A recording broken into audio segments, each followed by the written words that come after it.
इस बुक की शुरुआत होती है दो सवालों के साथ। पहला सवाल है, मुझे अपने लाइफ में क्या करना चाहिए?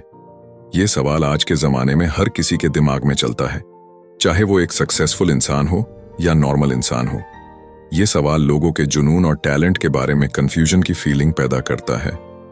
फॉर एग्जाम्पल, आप ये डिसाइड करते हैं कि मुझे एक सिंगर बनना है, तो आपके दिमाग में कई सारे सवाल पैदा होने लगेंगे, जैसे क्या मैं एक अच्छा सिंगर बन पाऊंगा? क्या लोगों को मेरी आवाज पसंद आएगी? ये सारे सवाल आपके अंदर कंफ्यूजन पैदा करने लगेंगे। दूसरा सवाल है, क्या कोई इस कंपटीशन और डिस्ट्रैक्शन से भरी दुनिया में मुझे नोटिस कर पाएगा? चाहे आपने अपनी लाइफ का पर्पस पता कर लिया हो, लेकिन फिर भी इस कंपटीशन की दुनिया में एक पहचान बनाना बहुत मुश्किल है। लाइफ में स्ट्रगल तो बहुत होने वाला है। सिर्फ एक अच्छे आइडिया से काम नहीं चलेगा, इसके साथ साथ आपको कनेक्शन, अपॉर्चुनिटीज और प्लेटफॉर्म की जरूरत होगी ताकि आप अपने आइडिया को रियल बना सके। आपने भी नोटिस किया होगा कि ये दुनिया टैलेंटेड लोगों से भरी पड़ी है, पर बिना किसी सपोर्ट के ये टैलेंट कहीं दब जाते हैं। इस बुक में बहुत ही बढ़िया कोट बताया गया है कि नाव सबसे सेफ तब होती है जब वो किनारे पर बंधी हो, पर नाव तो पानी में चलने के लिए ही बनाई जाती है।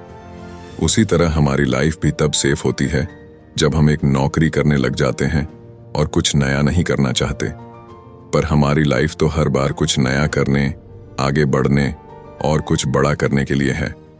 हेलो फ्रेंड्स, बुक इनसाइडर पर आप सभी का स्वागत है।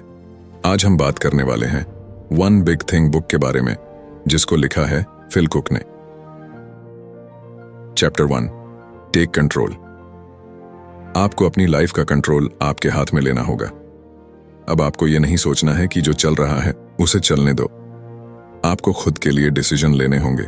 मान लीजिए कि आपकी लाइफ एक वाइट पेपर की तरह है। अगर आप इस पर अपने लिए ड्राइंग नहीं बनाएंगे, तो कोई और आकर वहां ड्राइंग बनाकर चला जाएगा और वो ड्राइंग आपको पसंद नहीं आएगी। बहुत से लोग अपनी लाइफ में बिना किसी गोल और प्लानिंग से जीते हैं। वो अपना रास्ता खुद नहीं बनाते, बस सिचुएशन के हिसाब से चलते जाते हैं। इससे आपको सेटिस्फैक्शन नहीं मिलेगा और आपको ऐसा लगेगा जैसे कोई आपकी लाइफ को कंट्रोल कर रहा है। फॉर एग्जाम्पल, रिश्तेदारों के कहने पर आपने साइंस ले ली, फिर से लोगों के कहने पर आपने इंजीनियरिंग कर ली। मान लीजिए आपको जॉब भी मिल गई, पर बाद में आपको रियलाइज होगा कि मुझे तो इंजीनियरिंग में मजा ही नहीं आ रहा है, मुझे तो डॉक्टर बनना था। गोल के साथ साथ एक और चीज बहुत जरूरी होती है, और वो है विजन। विजन एक गाइड की तरह है। अगर आपका विजन क्लियर है तो आप डिसीजन सही ले पाएंगे। विजन आपको इधर उधर भटकने से भी रोकता है। अगर आपके पास विजन नहीं है तो आप टाइम पास करने लगेंगे। अगर आपको पता है कि मुझे इतने टाइम में ये लाइफ में पाना है, तो आप उसी डायरेक्शन में काम करेंगे। विजन और गोल बहुत जरूरी है, लेकिन इनका कोई फायदा नहीं है अगर आप कुछ भी काम नहीं करते। सिर्फ सोचने से कुछ नहीं होता, जरूरी ये भी है कि आप कुछ करो। चैप्टर 2, क्या किस्मत सच में होती है? क्या सब कुछ पहले से ही डिसाइड है कि क्या होगा और क्या नहीं?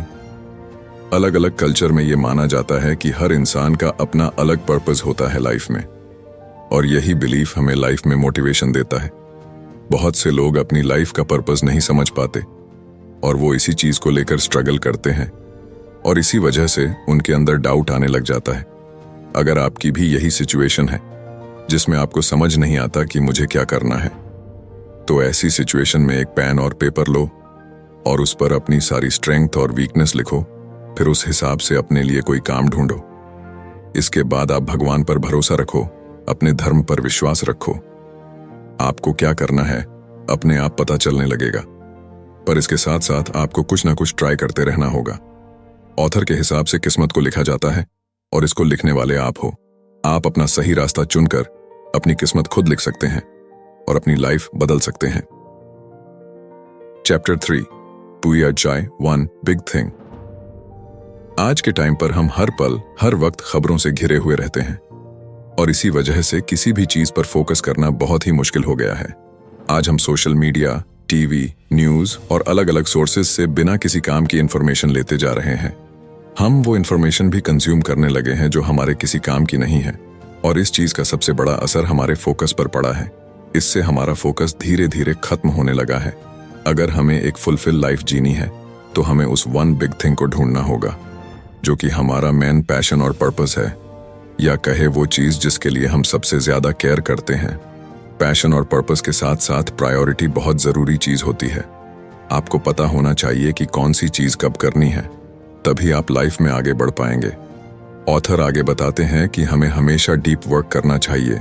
डीप वर्क का मतलब होता है पूरे कंसंट्रेशन और फोकस के साथ सिर्फ एक काम को करना, उसी को कहते हैं डीप वर्क।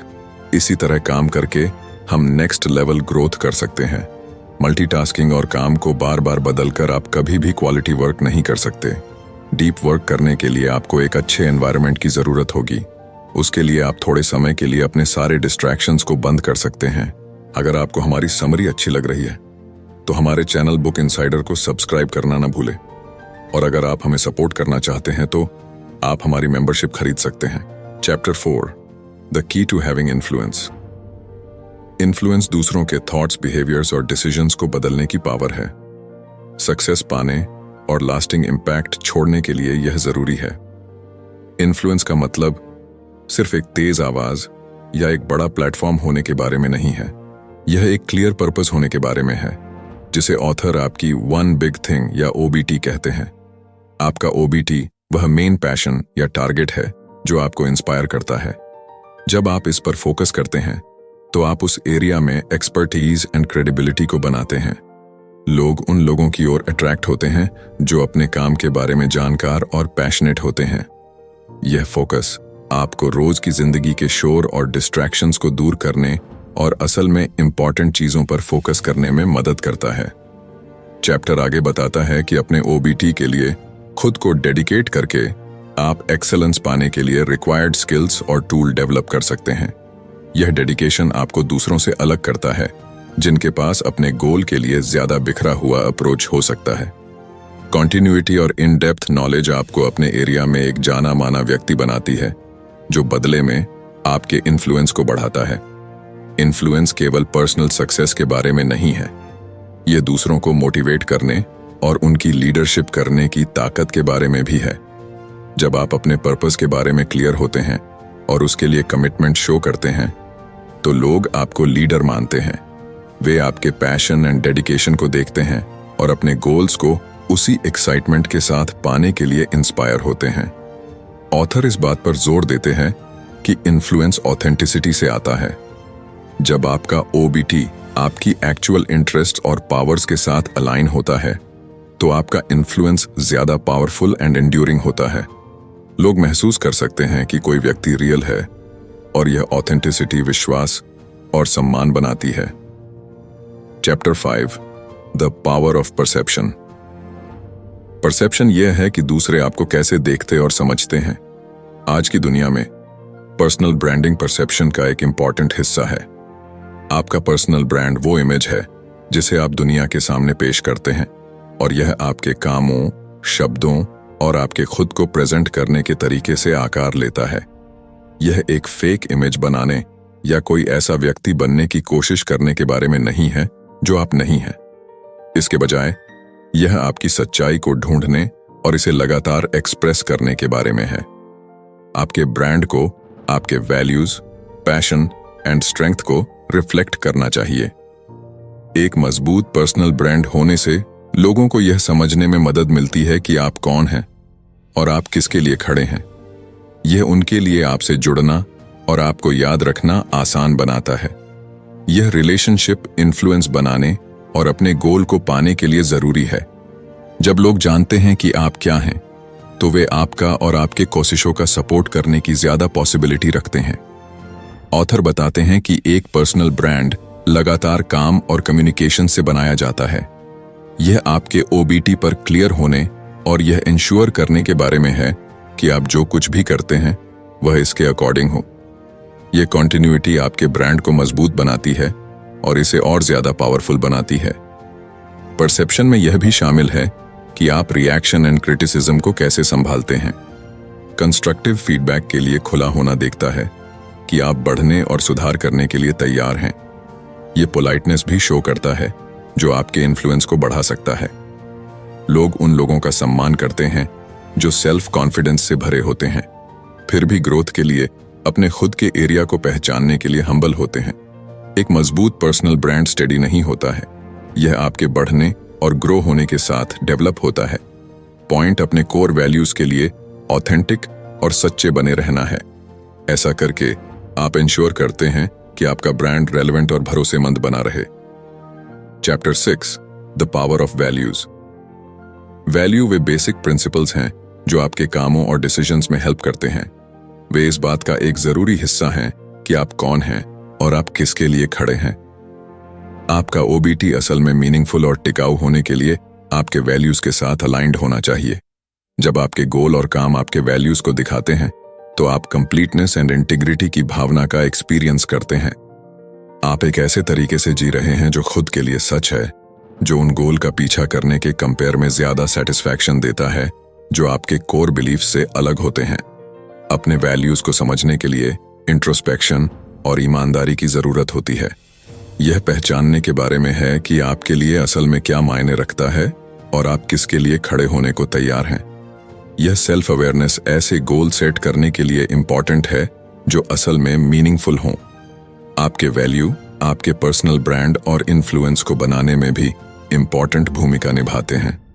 लोग उन लोगों की ओर अट्रैक्ट होते हैं जो किसी चीज के लिए खड़े होते हैं। जब आपके काम लगातार आपके वैल्यूज को दिखाते हैं तो आप विश्वास और सम्मान को बनाते हैं। यह विश्वास इन्फ्लुएंस की नींव है। चैप्टर आपके वैल्यूज को एक्सप्रेस करने में ऑथेंटिसिटी के इंपॉर्टेंस पर भी चर्चा करता है। ऑथेंटिसिटी का मतलब है खुद के लिए सच्चा और ईमानदार होना, भले ही यह मुश्किल हो। इसका मतलब है कि शॉर्ट टर्म बेनिफिट्स के लिए समझौता करने के बजाय अपने विश्वासों के अकॉर्डिंग चुनाव करना। ऑथेंटिसिटी रिलायबिलिटी बनाती है और समय के साथ आपके इन्फ्लुएंस को मजबूत करती है। Chapter 7 what's your one big thing, the question only you can answer.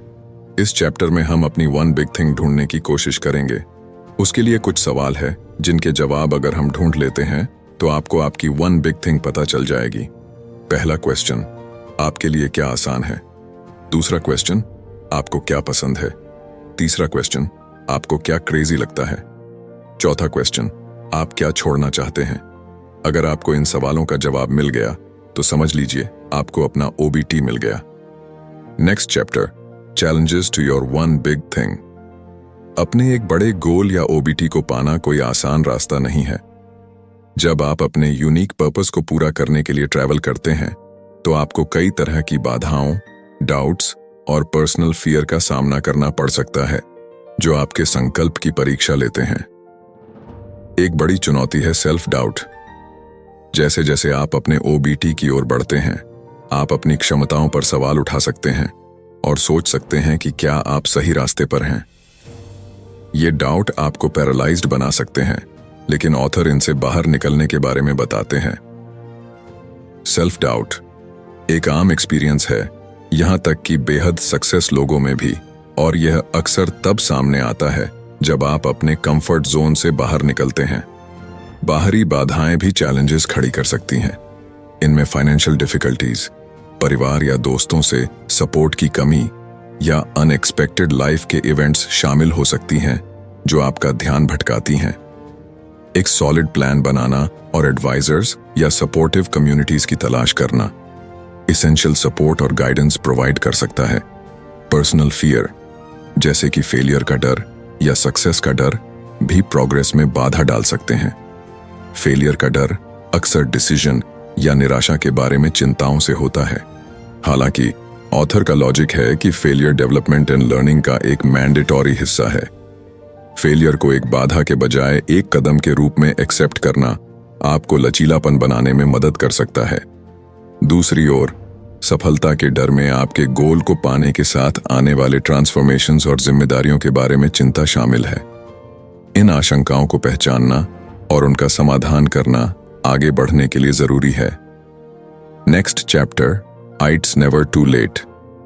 यह चैप्टर एक पावरफुल रिमाइंडर्स है कि अपने ओबीटी का पीछा करना शुरू करने में कभी देर नहीं होती।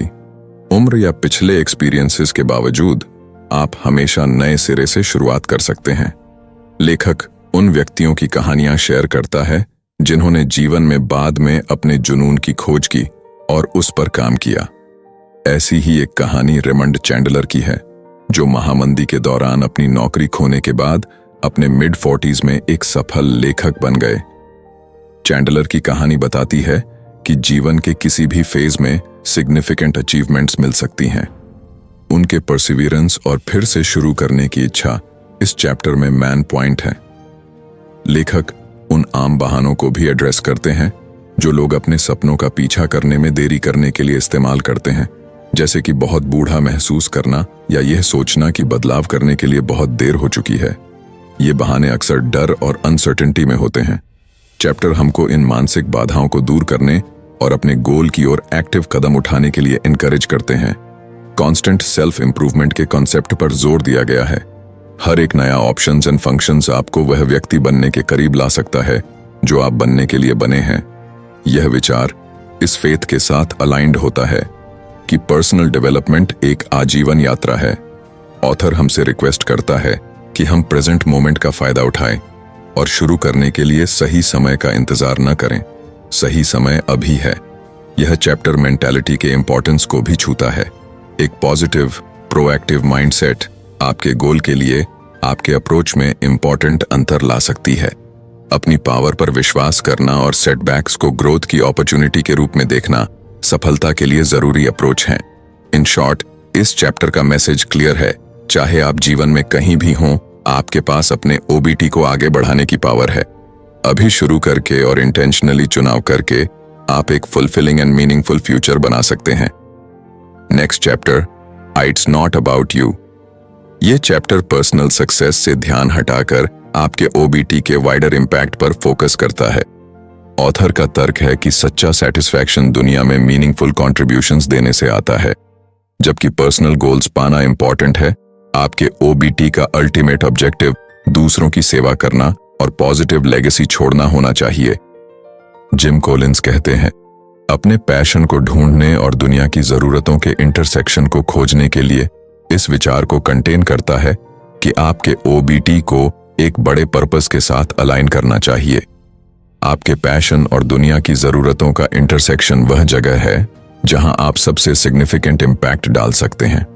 यह अप्रोच हमें अपनी पर्सनल एम्बिशंस से परे देखने और इस बात पर विचार करने के लिए एनकरेज करती है कि उनका यूनिक टैलेंट दूसरों को कैसे फायदा पहुंचा सकता है। चैप्टर आपके ओबीटी को जीने में वैल्यूज की भूमिका पर भी चर्चा करता है। एक लास्टिंग लेगेसी को बनाने में ऑथेंटिसिटी एंड इंटीग्रिटी इंपॉर्टेंट है। जब आपके काम आपके कोर वैल्यूज के साथ अलाइंड होते हैं तो आप विश्वास और सम्मान को बनाते हैं, जो एक मीनिंगफुल इम्पैक्ट बनाने के लिए जरूरी हैं। ऑथर इस बात पर जोर देता है कि चैलेंजेस का सामना करते हुए भी अपने वैल्यूज के लिए सच्चे रहना लॉन्ग टर्म सक्सेस पाने की चाबी है। कोर्चाक ज़ियोल्कोव्स्की की कहानी को प्यूपोज की भावना के साथ अपने ओबीटी को जीने की पावर को दिखाने के लिए हाईलाइट किया गया है। ज़ियोल्कोव्स्की ने अपना जीवन क्रेजी हॉर्स मेमोरियल को तराशने के लिए डेडिकेटेड कर दिया, एक मॉन्यूमेंटल प्रोजेक्ट जिसे वह जानता था कि वह अपने लाइफ स्पैन में पूरा नहीं कर पाएगा। कई बाधाओं के बावजूद इस सोच के लिए उनकी कमिटमेंट पर्सनल फायदे से बड़े पर्पस के लिए खुद को डेडिकेट करने के इफेक्ट को दिखाती है। चैप्टर एक्शन के साथ एंड होता है। अपने ओबीटी की पावर को जीने के लिए आपको खुद से परे सोचना चाहिए। इस बात पर कॉन्सेंट्रेट करके कि आप दूसरों की सेवा कैसे कर सकते हैं और ज्यादा से ज्यादा अच्छे में कंट्रीब्यूशन दे सकते हैं, आप एक ऐसी हेरिटेज बनाते हैं। तो फ्रेंड्स, ये थी हमारी आज की बुक समरी। आपको कैसी लगी कमेंट करके जरूर बताएं और धन्यवाद आपका समरी एंड तक सुनने के लिए।